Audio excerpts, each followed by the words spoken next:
welcome to a special edition of BGO Blind Pig, the official podcast of BGObsession.com, home to your burgundy and gold obsession since 2009. If you haven't seen us here, you can also find us on X, Instagram, Facebook, and Blue Sky. But most of all, we encourage you to come to the mothership, which is BGObsession.com, the absolute best fan forum. We actually discuss things intelligently with civility, something that's not very popular on the internet, but we try to do that. But we've got a really special day today. We got, for the first half of our podcast today, we're joined by Al Galdi. And Al, you're a football fan. You may not want to be, but you're a football fan legend.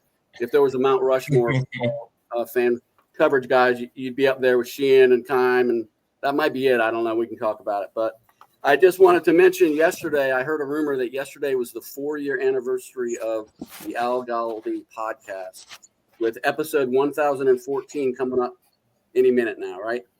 Yeah. So I made the joke on Friday's show. The podcast has lasted as long as Ron Rivera lasted as Washington head coach. So I feel very proud of that. At least I've lasted as long as Ron lasted. But it's great to be with you. I appreciate it. I love the setup of BGO Blind Pig. You guys do an awesome job, and it's very nice of you having me. So thank you. Yeah. Hey, you're still learning and growing though. So if you're not quite there, it'll be okay. Yeah. Well, I know Mark is in Bavaria, believe it or not. That's one of the reasons we're doing this pod in the afternoon. So I know he wanted to say a couple quick things. Al, I do not want to embarrass you, but I just have to tell you a real quick story. We moved here to Germany like 6 months ago. I was concerned being overseas. How am I going to keep up with the daily commanders? Your pod has been a big part of that. And I know you get emails I hear you read the emails every day, and email from Israel, email from wherever.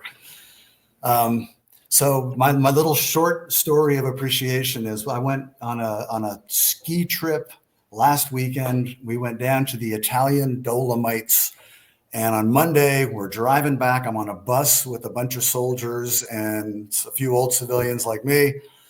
And it's 11 o'clock in the morning on a Monday morning, and I am riding on the bus with my earbuds in, listening to Al Galdi do a podcast from that morning, Monday morning. So here I am in Italy. I can't tell you, big picture. This stuff means something to a lot of people, and I know you know that, but I didn't want to go without a chance to tell you that. It's a sustenance for a lot of people who don't get the daily vibe. And you do a really great service, and I couldn't appreciate it more. That's very nice of you. That means a lot to me. I mean that. So thank you very much. I sincerely appreciate that. So, no more embarrassment. We were going to talk about the 2024 season, but obviously we all know, like, the biggest surprise was, holy cow, Jaden Daniels turned out to be the guy and appears to be the guy going forward. We got to the NFC Championship game. I don't think anybody that's lucid and legally competent predicted that, but I wanted to throw it out to you guys, and we'll start with you, Mr. Galdi. What, as far as surprises in the 2024 season, what surprised you most, other than the fact that we were so competitive? Yeah, so I mean, beyond how great Jaden Daniels was, I think it's the fact that Adam Peters hit on so many free agents, and I don't know if that maybe would fall more into the category of like impressive than surprising, but when you sign as many external free agents as Washington signed last offseason, you don't expect to hit on 90+% of them. And yet that's exactly what they did. This really was maybe the best free agent class for Washington ever in terms of just what you got out of the class in that initial season off the class being formed. Like, we'll see what happens beyond this season, although so many of them were signed to one-year contracts. So you almost kind of judge the class off this one season. But who failed? Which free agent signing didn't work out? I'd say maybe Michael Davis, okay? Beyond that, everyone else, it feels like, was a hit to some extent. And some were big-time hits, right? Like a Frankie Louvu, a Bobby Wagner. Zach Ertz, who had been just, ravaged by injury in recent years. He didn't miss a game. They kept him healthy all year, ended up being pretty productive. Tyler Biadasz was a hit. Nick Allegretti was solid. Dorrance Armstrong, Joe Witt Jr. in December said was the best player up front, most consistent player up front. Didn't give Daron Payne that label, gave it to Dorrance Armstrong. Dante Fowler was top 15 in the NFL in sacks. So it's on and on you can go. So, we all hope that Adam Peters would be great, that he hit on so many free agent signings in offseason in which he made so many, I just find remarkable. So, surprising / impressive. Just that to me is just an all-timer, what he did with that free agent class last offseason. What about the rest of you slugs? Anyone got anything that really jumped out at them in the 2024 season? I'll tie into what Al said, not only the free agents, but just the fact that they massively overturned the roster to 60%, 65% from the previous year, for the coaching staff to be able to cohesively put all of those new pieces together and form an identity and the brotherhood and to have them all beating to, marching to the same drum. Outstanding, unbelievable, unexpected. Yeah, for me, one thing that stood out was how, because we weren't this in the past, was how they were clutch in end of game situations, into half situations, in prime time, in all the big moments, or as the coach and them say now, winning time moments. They just came through every single time. Where in past, we're just used to the team blowing it in those situations. So that was another thing that jumped out for me. All right, I guess I'm going to go ahead, Bob. I was just going to say, I guess I'm going to be the clanger. I was my biggest surprise this last year, outside of what we've already talked about, was I expected the defense to step up significantly more than I thought they did. I think a lot of us have thought this defense had more talent than we apparently had the last several years, and it was a coaching issue. And I looked at this incoming coaching staff, and I thought, man, the defense is going to come together early and keep this team in games. And you can arguably say that the only reason we really went anywhere was because the offense bailed the defense out a whole lot all season long. The defense got better. I'm not saying we were bad, but I don't know. I just expected more, I guess. And it was a real eye opener to see maybe how much talent we hadn't had, and maybe coaching wasn't as big an issue the last several years as we thought it was. Yeah, it's funny you say that, because I actually had that as a surprise, that the defense kept us in games, even though we didn't have much of a defensive backfield, especially the first half of the season, and a lack of a pass rush, a really good pass rush. So I actually had that as a surprise. That I think if we went back and watched every game, we'd be shocked at how many times the defense bailed us out. But that's no, I'm not saying. I don't know. I expected dominance, I guess, which is probably not fair, because I looked at the coaching staff that was coming in and I thought, man, these guys are brilliant. They've done a lot with less than we have in a lot of other places. And then I think we maybe discovered that we didn't have quite as much as we thought we did. So Al, what would you say were some things that maybe you had hoped to see or expected to see, but you didn't see kind of come to fruition? Not necessarily the good stuff.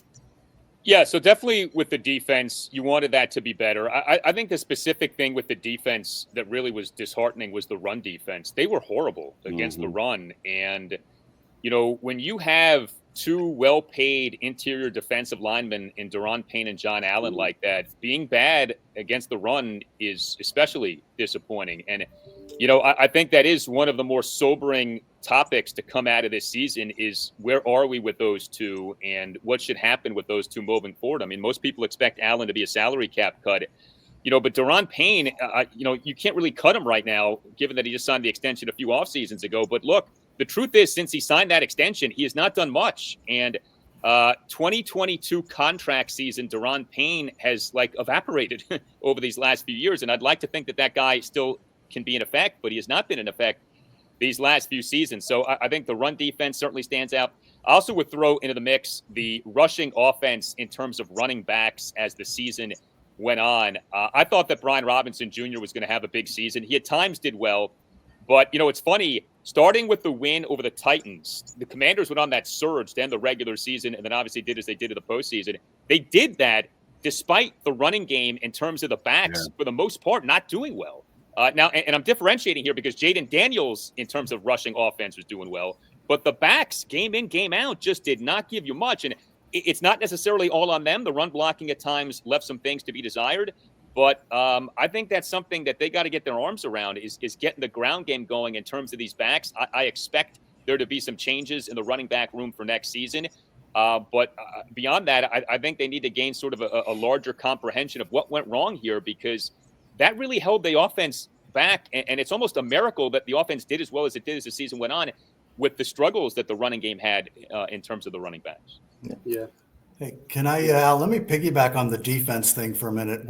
When you hear the national media talk about the Washington defense, it's almost inevitably Dan Quinn, Joe, I'm sorry, our defense coordinator, his name just jumped right out of my head. Joe Witt. What I'm curious to your feelings on the defense and where it's going. Was it schematic in your opinion, or was it a severe lack of talent in certain areas? I think it's talent. I'm not ready yet to, indict Joe Witt Jr. I think we do need to see more. I'm open to maybe there being some schematic things that need to be different, but Quinn has an excellent track record running defenses. Witt was with Quinn for the 3 seasons in Dallas. Those Cowboys defenses were really good. What I think happened is, first of all, I think talent that we already had, we have overestimated, or at the very least has declined. And I'm talking about Allen and Payne. I'm talking about a Benjamin St-Juste. Coming into the season, he was viewed as a top 2 corner on the team. Exiting the season, he was barely playing. His stock plummeted as the season went on. And I think with the defensive line, it was an odd year, because even someone like a Dante Fowler, who had a good season as a pass rusher, he's a liability against the run. And so they had a defensive line that just against the run was really bad. They had a tough time stopping the run. And I think that led to a lot of breakdowns. With the secondary, I actually think there's a path here to where the secondary can be pretty good, right? We all feel good about Mikey Sainer still. If they re-sign Jeremy Chin and Quan Martin as your top 2 safeties, I think you could do a lot worse than that. I think the wild card is Marshawn Lattimore, and there would be another guy, right? Like, on paper, he's good, but he did not perform well in his time with the Commanders this past season. I hope like heck that was just about the hamstring injury and not about, the Commanders traded for a guy who's not so good. But, there's another guy who, you view one way, but the performance ended up being another. So, I think the talent wasn't what it should be.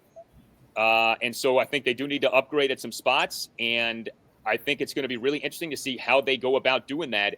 Defense is tricky in the modern NFL. It's very volatile. It's year to year. You can be good defensively one year and then bad defensively the next year. We had that with Jack Del Rio, where every other year the defense alternated between being really good, really bad. So we'll see what happens next season. But for now, I do still believe in this defensive coaching staff until proven otherwise. We also had defenses where they were just bad all the time, like Joe Barry and Jim Haslett. So I just wanted to throw in there, related to Payne and Allen. I think that a big concern now with Allen in particular is he had that pec injury and had surgery on it. And that's one of those injuries. I don't know if you guys remember, LaRon Landry came back for 15 minutes after pec surgery and re-injured the same spot. So especially for defensive linemen, that's like your core muscle for blocking. And so I don't know. I think that's going to be a big part of whether he sticks around or not, because you got to wonder how much is left in the tank. You probably wondered that even before the injury, but now you especially have to wonder if we can rely on him. So we're heading into crazy season. Legal tampering is coming up pretty soon here. The draft will be here before we know it. What do you all think are our biggest, if you had to name 1 or 2 priorities in terms of positions or position groups, what do you think they're going to be most focused on boosting in free agency and the draft? Pass rush. Any team I've ever seen do anything in the postseason has that one guy. Chris Jones. Go back to the Giants teams that beat Brady twice in Super Bowls because they had 4. They could pressure with 4 guys.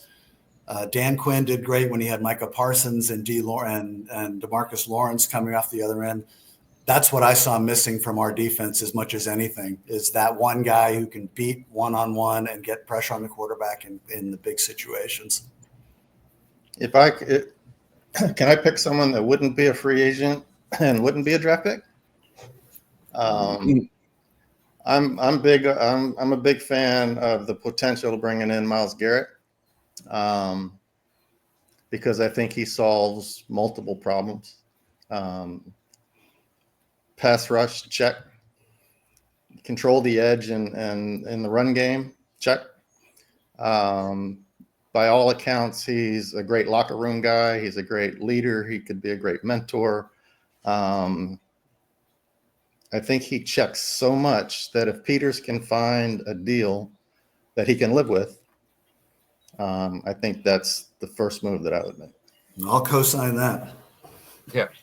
What do you think, Al? What's the biggest priority in that war room right now? Yeah, so I think defensive line, they need to upgrade that. And if they can do it via trading for Myles Garrett, I think they will. I think what Chris talked about is exactly right. I think it just comes down to what the trade compensation would need to be. I think they need another corner, another starting caliber corner. I think if they could get another starting caliber corner and you re-sign Noah Igbenogany, a top 4 of Lattimore, Sainristil, cornerback X and Igbenogany actually could be good if, in fact, Lattimore is healthy and is playing as, we hope that he does. And, who that new corner would be dependent on, what do they think it was Sainristil? Is he an outside guy moving forward, or do they move him back to the slot as was the intent when they drafted him? And then receiver. Look, I think quarterbacks tend to make receivers more than receivers make quarterbacks, but that doesn't mean that having a good receiving core can't elevate your quarterback, right? I mean, we saw that with the posse and the Redskins winning 3 Super Bowls with 3 different quarterbacks, and you had these great receiving cores. So, Terry McLaurin is an awesome number 1. Can you find yourself a really good number 2? And then still do something like, I would re-sign Noah Brown, but I think Noah Brown ideally is like a number 3. He's not really a number 2. And so who is that number 2? It's a tricky offseason. This free agent class is not great at receiver, and it looks like it's been lessened with the Bengals on the doorstep. It looks like a franchise tagging T. Higgins. And this draft is supposedly not a great draft for receivers. So I'm not sure what the thinking from Adam Peters will be in terms of how you upgrade at receiver, but I do think they need something else at receiver beyond what the team currently has. So I would be thinking about those position groups. But it's funny.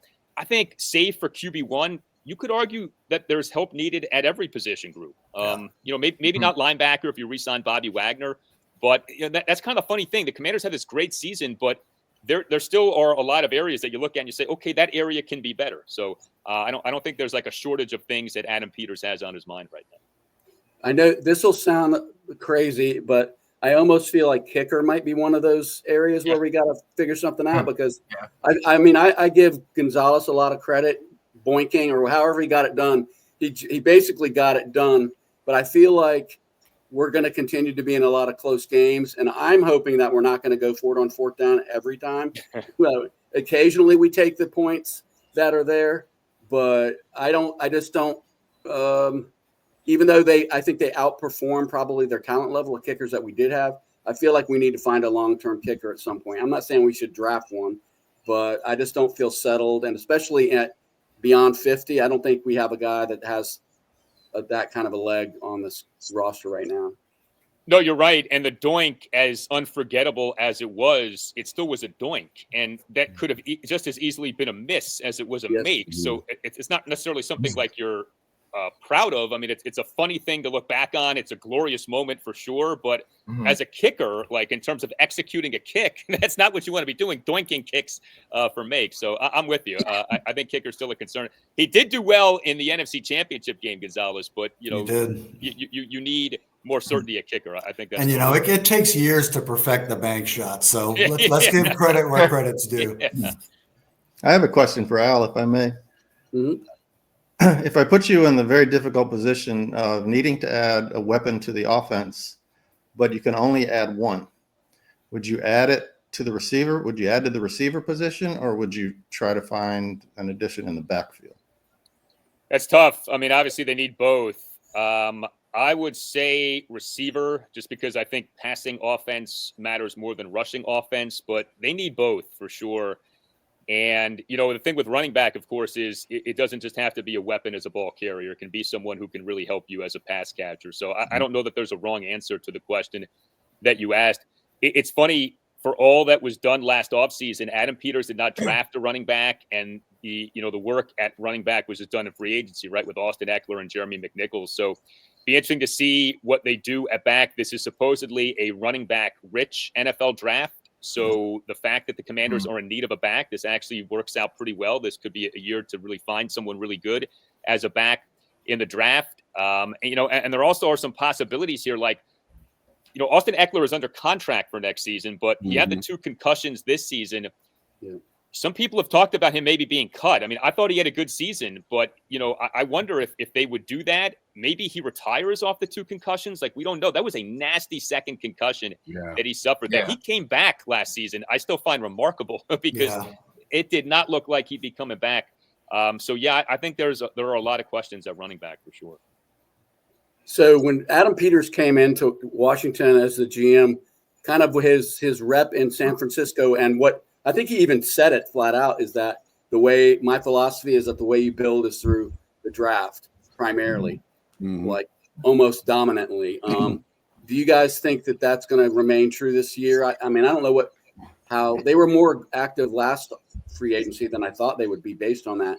But do you see them being big players for like a marquee player in free agency, or are we going to see kind of what we expect, which is that they won't be super active in free agency? I think it's tempting.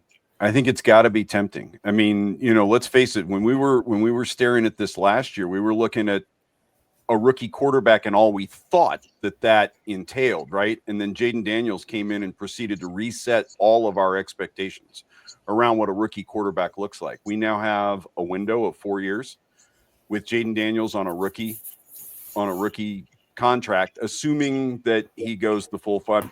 I am assuming that they will option him for the 5th year and then sign an extension sometime before that 5th year starts.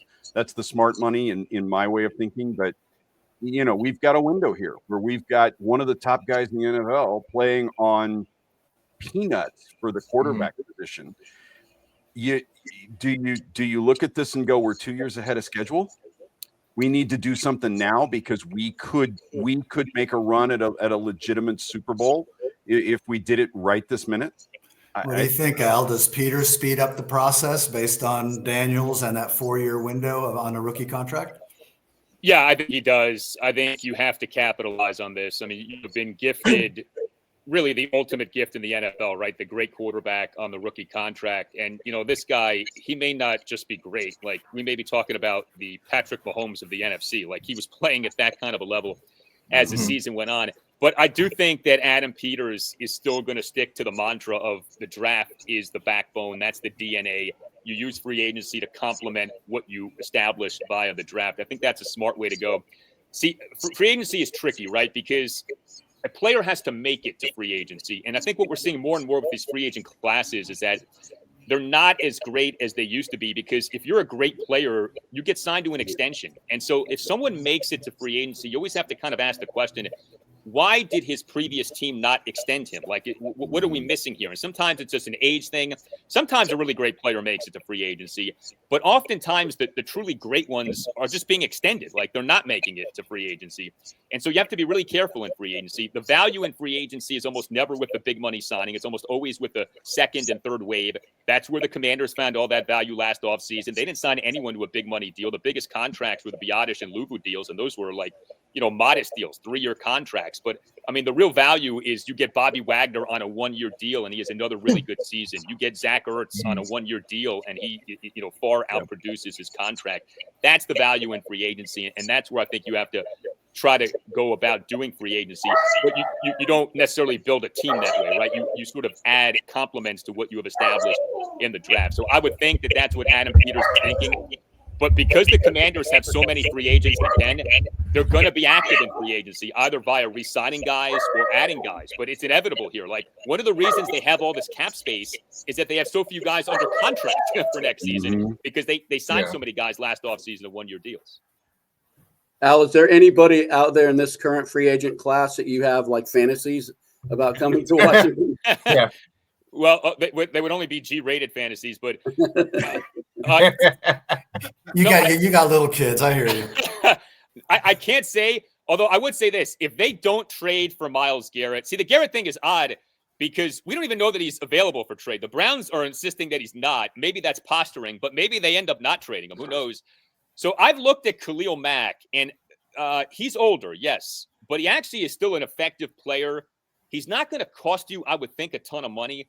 You might be able to get him on a 1 or 2 year deal and get, production out of him to where it ends up playing out like a Wagner contract or something like that, to where on a short term, you get good production out of him. So, I've tried to find okay, who can be the 2025 versions of that 2024 free agent class to where Adam Peters found that great value. But, something that's interesting with the Commanders, they actually were one of the older teams in the NFL last season because of all these free agent signings. So I think they do have to be a little careful with, continuing to add age. And Khalil Mack obviously would be adding age. But, you don't usually use free agency to get younger, right? You use it to get better. But that's what I'm kind of looking at with free agency is who are maybe the second and third wave guys who could really provide value and really outperform the contracts to which those guys were signed this offseason. Well, Al, we really appreciate you coming on today. I think there may be 4 or 5 Redskins Commanders fans who don't currently watch your podcast. So for those folks, you can find the Al Galdi podcast on Apple Podcasts, on Spotify, pretty much any major podcast provider. And I know Al's also pretty active on X at Al Galdi. Cleverly, you can find him at Al Galdi. Anything else you want to promote while you're here?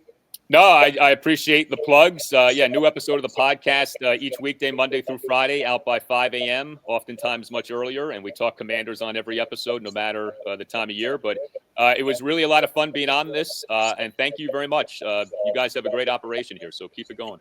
All right. Thanks, Al. Have a Thanks, great Al. day. All right. Appreciate it. Thank you, sir.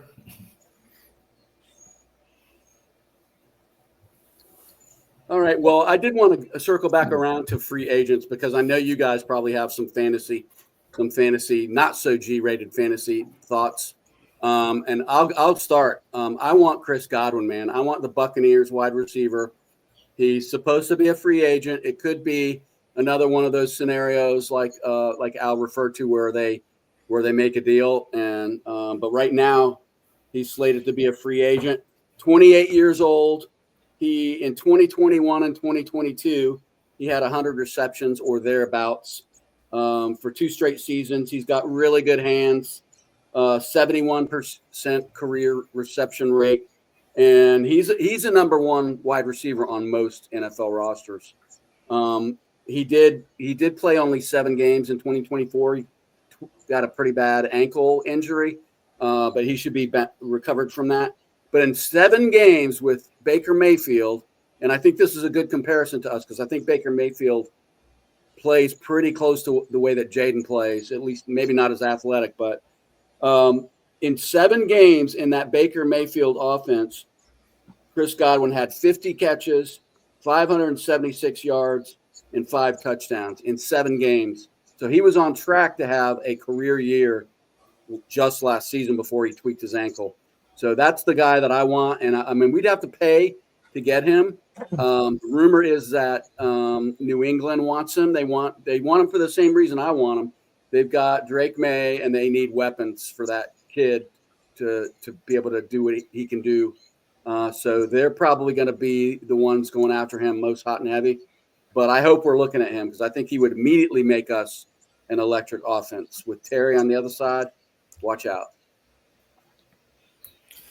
I don't have a specific guide, but John, I'll echo what you said about Godwin. That changes the whole look of the offense with the big, strong guy outside on the other side.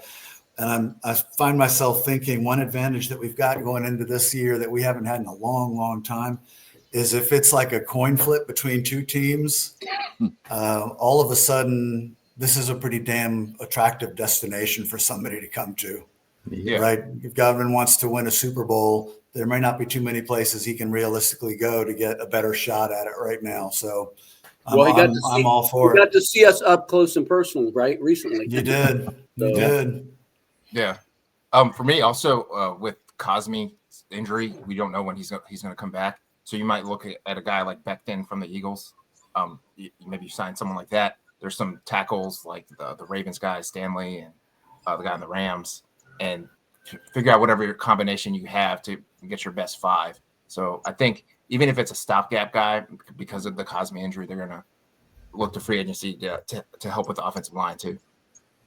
When we were talking about how active Peters would be, in free agency, or trying to figure that out, I think one thing, I mean, we're not hurting for draft picks, but we don't have a number 2 pick. We've got the number 29 pick, the number 61 pick in the second round, the number 79 pick in the third round, and then we've got a 5th, a 6th, and 2 7th rounders.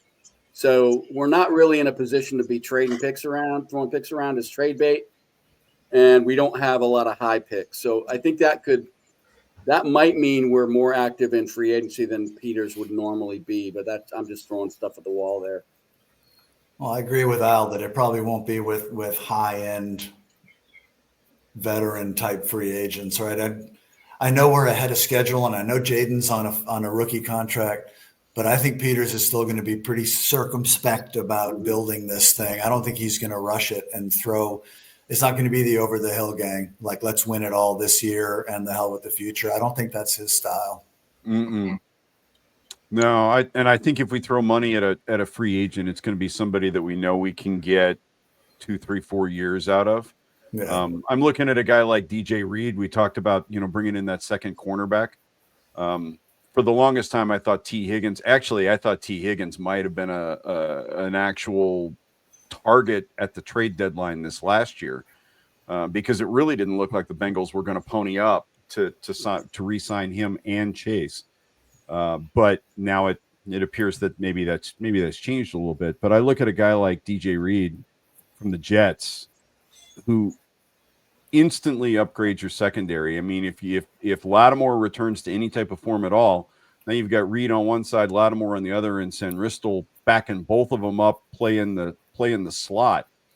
And I think life gets significantly harder for offenses playing against this defense when you've got somebody like that. He's only 28. It's entirely possible the guy could play all the way through the end of Daniel's rookie contract. And then you've got time to bring in a cornerback in the draft and develop them, right? To play with Sanristel when Lattimore and Reed age out. I think we could be really surprised by how Lattimore looks this coming year. And I don't know if anyone was watching last night. We had 3 or 4 people on BGO last night that were watching, including myself, that were watching a replay of the Tampa Bay game, where it looked like they were going to win that game all the way up until the last drive when we drove it down the field and won. But what got us to that final drive, it was a little tiny play, but Baker Mayfield scrambles on a 3rd and long, and it's Lattimore who comes flying across the field at full speed and catches him about 1.5 yards short of getting a first down on a scramble, and they had to punt.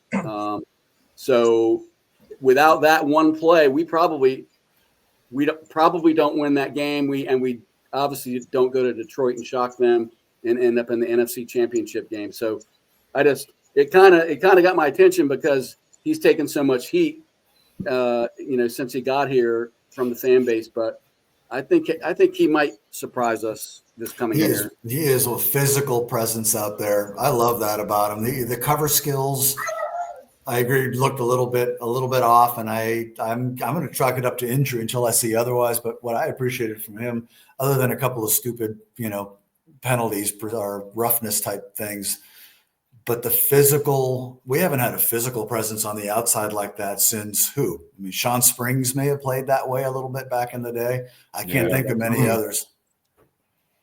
Yeah, he also played well in the Detroit game too. So there are moments where you see how he can do. And like you said, he's like a dog competitor. He's aggressive. He's in your face, which we haven't had in a long time at the corner spot. Maybe I'd be pretty happy if we did what Mr. Galdi suggested and went out and got a true starting caliber defensive back, and then he doesn't have to cover the world beater wide receiver on the other side of the line, 4 or 5 times a year. I think that that was a brutal when he came in and having to cover the guys he had to cover for his first 5 or 6 games. In Washington, in Burgundy and Gold, that was brutal, man. I mean, I don't know who could have done a great job with the assignments that he had.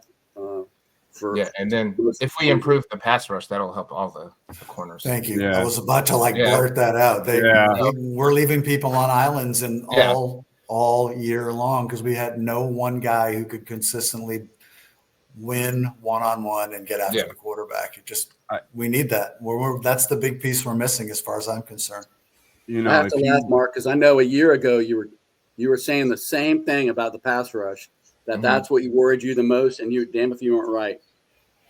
I think after the first Tampa game, I think I said that's the eventual Achilles heel of this team is we can't get after the quarterback, and we watch the Eagles, damn them, win the way that I'm old school, right? I think you win up front, both sides of the ball. That's what the Eagles do. Best offensive line in football, arguably best defensive line in football, and they're the best team. I don't think that's an accident.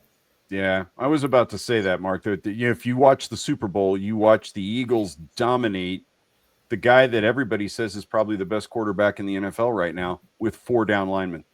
They didn't blitz. They weren't bringing a linebacker. It was 4 down linemen, and they were all over Patrick Mahomes for 60 minutes. It was Bob. Sometimes they dropped a DE into coverage and rushed 3 and still made him come off his spot.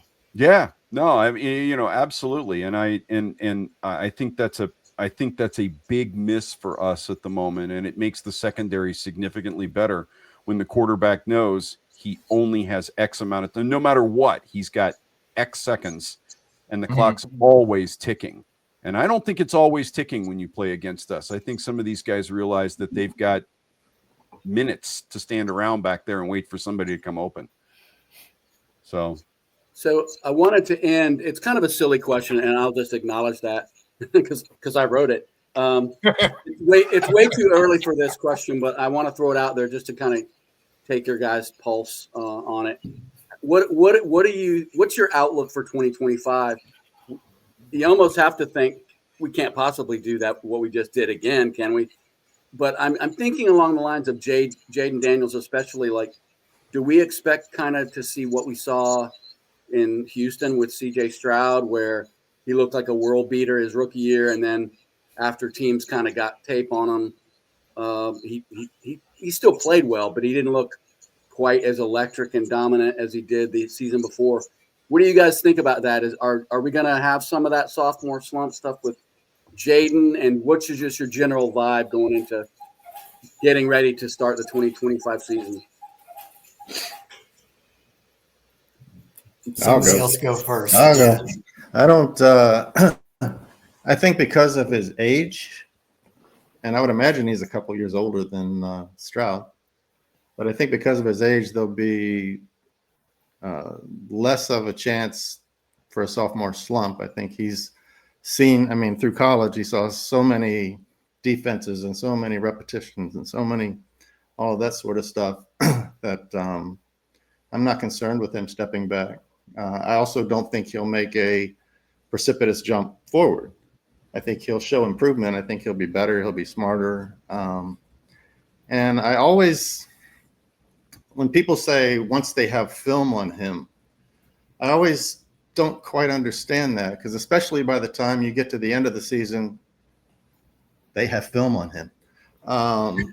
Fangio had film on him, saw him twice. The Lions had film on him. They might not have had a whole offseason to digest it all, but they weren't going to be surprised by what he was doing. So that's kind of where I land on that.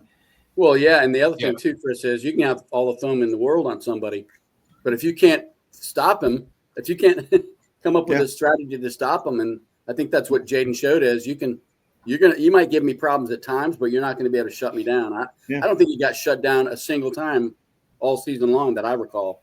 Yeah, for me, same thing. The film on him thing, I feel like is a nothing. If you're a special player, like there's film on Mahomes and Burrow and Josh Allen and Lamar Jackson. That doesn't matter. If you're a special player, you're still a special player.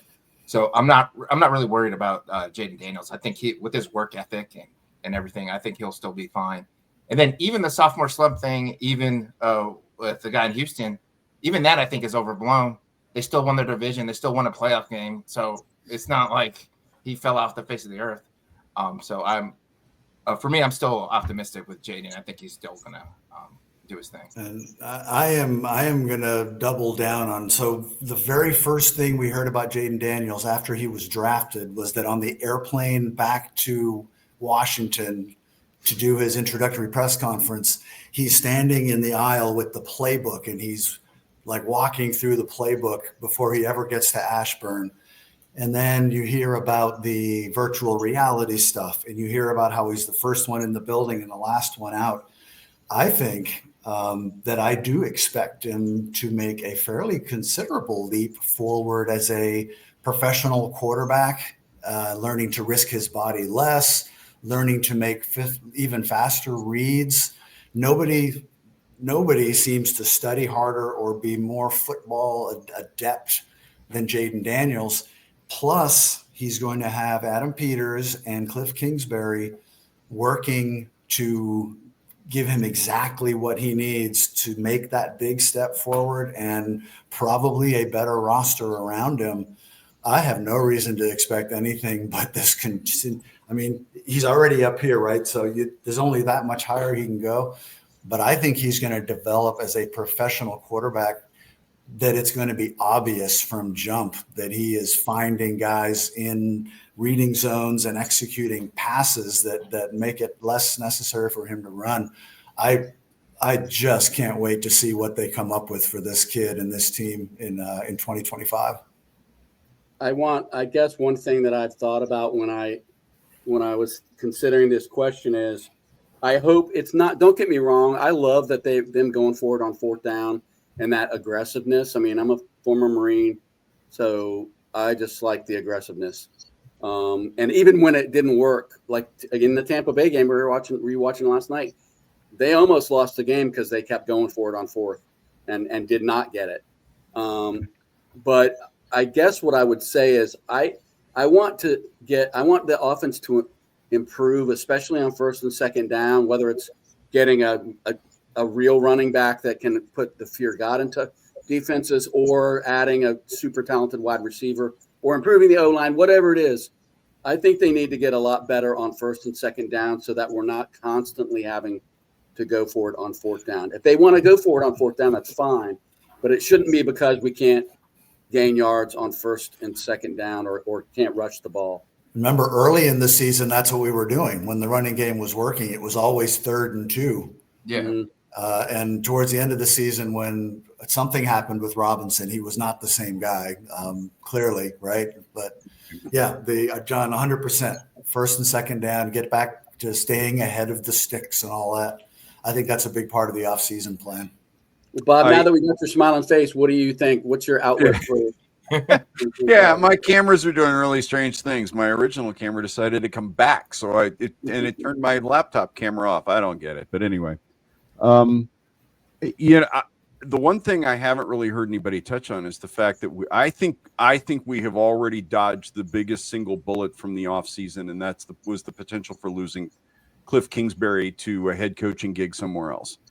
I've read multiple different places and heard multiple ex-NFL quarterbacks talk about how long it takes for a quarterback and an offensive coordinator to gel, to really, really gel, to the point where they're like finishing each other's thoughts, right? And in most cases, they talk about that 2.5 to 3 year mark. I'm looking at this next year and I'm thinking, we just had a year where Cliff Kingsbury was trying to figure out his offense with this kid, trying to figure out what this kid wanted. This kid was trying to figure out what Cliff wanted. We were also trying to integrate a running game from a completely different system than Kingsbury has ever used before. Basically guys out of San Francisco implementing the running game with Anthony Lynn as the running coordinator. And I just feel like maybe even if the weapons don't get radically upgraded, I feel like the hive mind will be better amongst the entire group, if you will, right? And that in and of itself, I don't expect a sophomore slump. I don't know that I'm as optimistic as Mark is, simply because Jaden started so far beyond anybody's expectations with a rookie quarterback. The question then becomes, where's the ceiling? How far away is the ceiling? And how long is it going to take to get there? And I don't know the answer to any of those questions. I would love to see another significant jump. I think I'm probably more in Chris's camp, where I expect improvement, but not radical improvement, because I don't know if you can get radical improvement over where he was this last year. It's not like Mahomes radically improves from one year to the next. So I'm really excited about Kingsbury coming back and having Daniels for a second year and the whole bit. The question we didn't ask while Galdi was on that I was thinking is, who do you prioritize amongst those 1-year deals? Is Zach Ertz a priority? And I don't know the answer to that. Well, I think today he is, as the roster, as we ended the year, I think he is. I don't think he was such a comfort. He was such a security blanket. He was, tough in the end zone. He was tough on long third downs. You don't have anybody right now on the roster that's going to do that. Well, that's a key for the offense. And this did not come up with Al either. I was going to, if I had asked him another question, it would have been about his thoughts on tight end. It's a big year coming up for Ben Sinnott. Mm-hmm. If they think going into 2025 that he can take half the snaps and be effective and be that guy, then maybe we're good. But I just have this feeling we're going to end up signing. I don't know the tight end draft. What do I know about the tight end draft? But either drafting an athletic pass catching type tight end again, or going with Sinnott. But I don't think we're going into the season with just Zach and Ben Sinnott unless they're seeing something we haven't had a chance to see yet.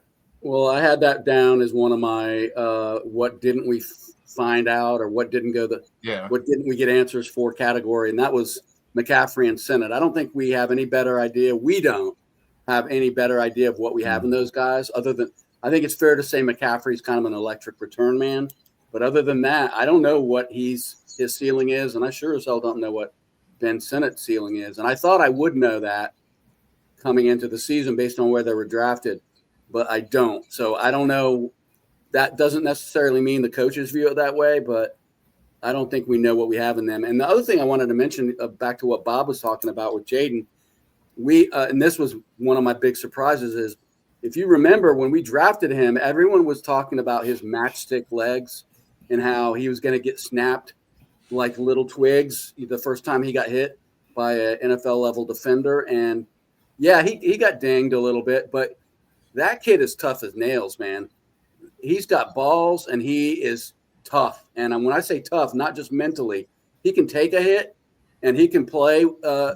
He got beat up in a number of games this season, and it didn't affect his play at all, from what I could tell. Turns out he's more Gumby than matched. He's Gumby-like, yeah.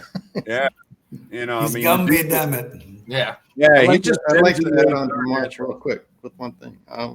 And I'll preface it by saying I'm a fan of Logan Paulson's analysis, particularly when it comes to the tight end position. He said in a pod yesterday, day before, etc., that Sinnott's issues have nothing to do with his physical ability. He says he's a physical freak. It's the other things that aren't physical that Logan's concerned with. Thought that he got tired by the length of the season, checked out a little bit, et cetera, et cetera. And I don't know if that's true, but Logan's in a much better position than any of us are to kind of evaluate what's going on in that building. And that concerned me a little bit. Well, guys, we'll wrap up. I wanted to let those that are subscribed to the podcast know our next two podcasts will be looking at free agency.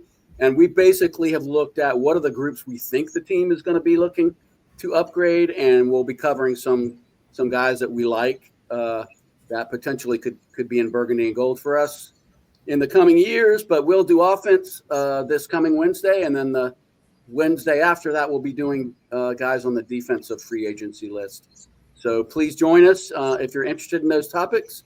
And as again, always come check out the mothership, bgobsession.com. We have a really friendly, welcoming community. We've added like 500 members this year, and we would love to add a few more. Come on by. It's free, it's fun, and we're pretty nice people. So check us out. You can check us out on Facebook, Instagram, X, and Blue Sky as well.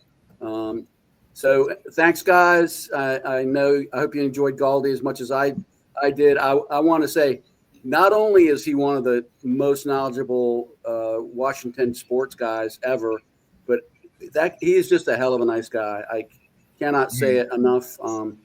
And so I hope he has success, continued success, because he deserves it. But anyway, until next time, guys, that'll do, pigs. That'll do.